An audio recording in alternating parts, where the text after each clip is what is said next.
Today we're looking at the Ferry Morse Seed Starting Greenhouse Kit with biodegradable seed starting inserts to help grow 50 seedlings. Now, if you're looking at this and you've used other seed trays before, you may be noticing that there isn't any sort of place to put a peat pellet in the traditional sense.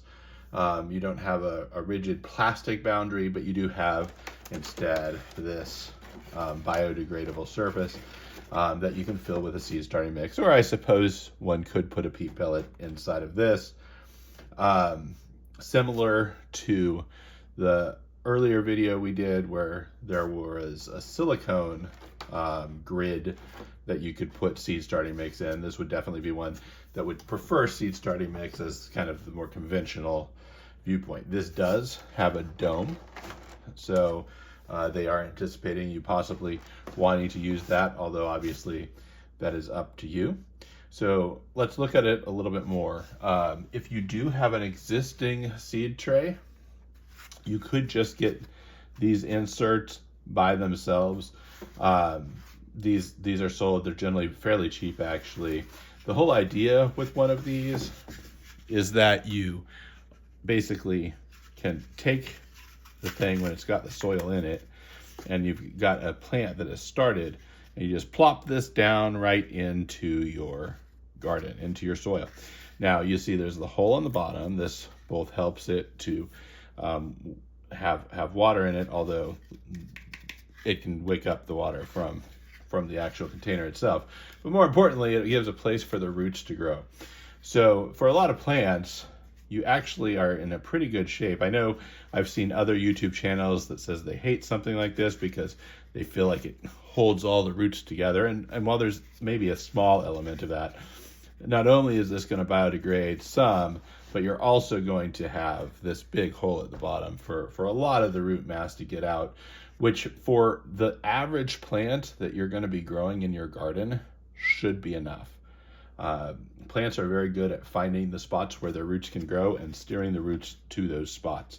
So I think you're actually okay on this, even if it doesn't completely break down during the course of a growing season, and the roots will spread out after they go down through that hole or find ways to poke through this other layer. So of course, one thing you may be thinking is, if I'm putting water in to this tray and it has these in it, are they going to break down during the course of just preparing for putting your plants out before you're actually putting them in the ground? And the answer is kind of a little bit yes. Like, it will get kind of slimy and maybe start being pretty easy to tear and start kind of that decomposition process a little bit. But it holds together well enough that it's still very easy to transplant. So let's look at the actual tray itself. I'm going to take off this part of it. And so you see that we actually just have what I was already holding up, more or less, just 4 of these. And if you want to break these apart, you certainly can. I normally would not when I would be growing with it. Now, right now they're tucked into the dome. So before you actually put your water in and you put your seed starting mix into these, you're going to want to take them out of the dome and then put them into this seed starting tray. Once they are in the seed starting tray, you can start adding your seed starting mix. And I have a video that I'll link to above that talks about this, but you can go ahead and fill in one of those spots, and then you just keep doing that as you have more seed starting mix available. You just fill it all in. Now, with this, I would suggest you do bottom watering. You can actually pull out one of these, pour your water in, or if you prefer, you can obviously fill it before you put these in. If you have that dome on there, it's going to trap moisture in pretty well. So let's look at that dome. So here is the dome. It fits right over like this. You can see that it actually comes pretty good coming down over it. It might be a little bit hard to get it on all corners being exactly over it, but that actually isn't that important. We aren't looking for protection so no air goes in or out or anything like that. You just want to have enough that some of the humidity is trapped for your seedlings. But very important warning on that.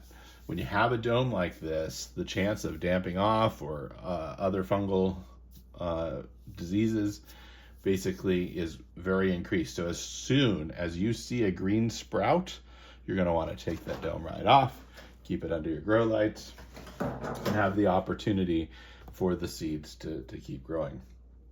I would just check your moisture levels here and just reapply water when you need water. Some people say you should not leave your plants sitting in water.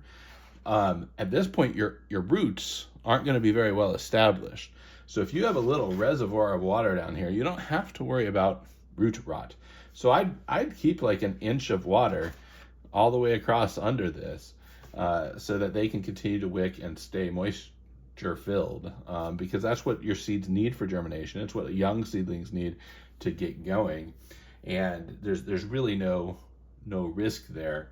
In fact, if you do a good job of keeping there being a reservoir of water underneath these, you probably don't even need that dome to accomplish germination.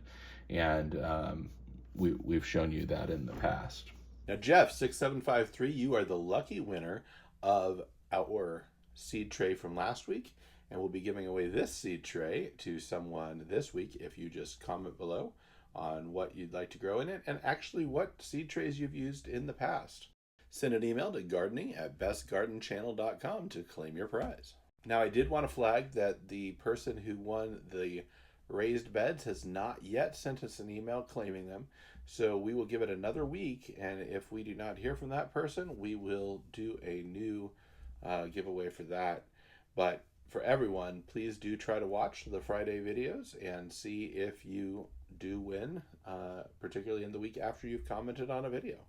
All right, so what am I planning? For the purposes of this video, I'm not going to plan out the whole tray. I'm just planning out a little section to kind of show you. So first off, these are some seeds that I saved, just smearing them on a paper towel, actually a couple years ago, but I think they'll still be viable.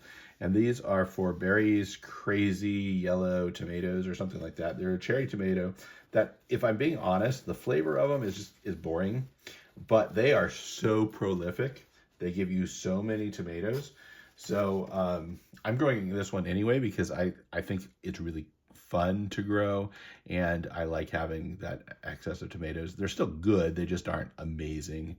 So I put it on paper towel, so I'm going to bury it a little bit deeper because that paper towel will have a tendency to want to dry out. So I'm making sure I have a lot of the seed starting mix that will be getting access to the water below to cover it so that it still does well. Then I'll do some more traditional planting. You may have seen our video about some of the seeds that I got from Baker Creek this year. So I'm going to plant some of those out here. This is the pink fang tomato. I'm going to plant that. One thing you should know about doing seed starting is that you need to really think about the amount of time the crops you are planting are going to take to grow.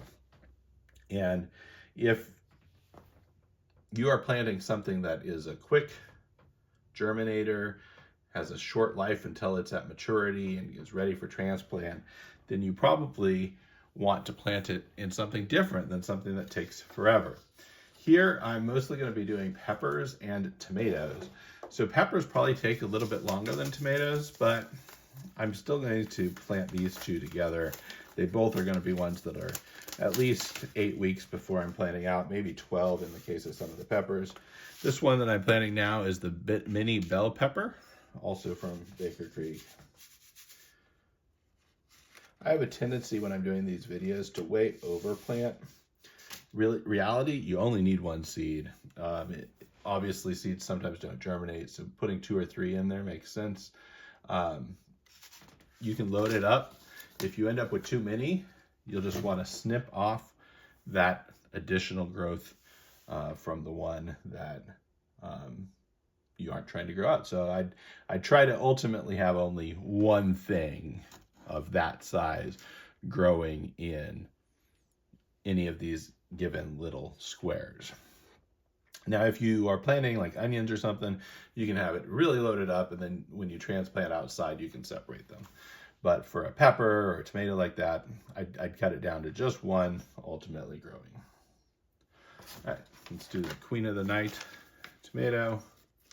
I'm not sure why I planted 4 cells of the other tomato and only one of that one, but that is what I did. I think we'll do one more here. The Buena Mulata purple pepper. I think I've only left myself. Well, I can fill another. All right, Buena Mulata is going here. And just to fully do all the ones I grabbed, we'll put some more seed starting mix right here.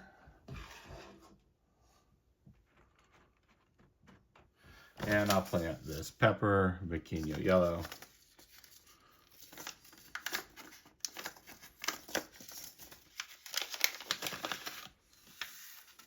Whoa, that's a lot of seeds. Okay, and we'll do this in this quadrant here.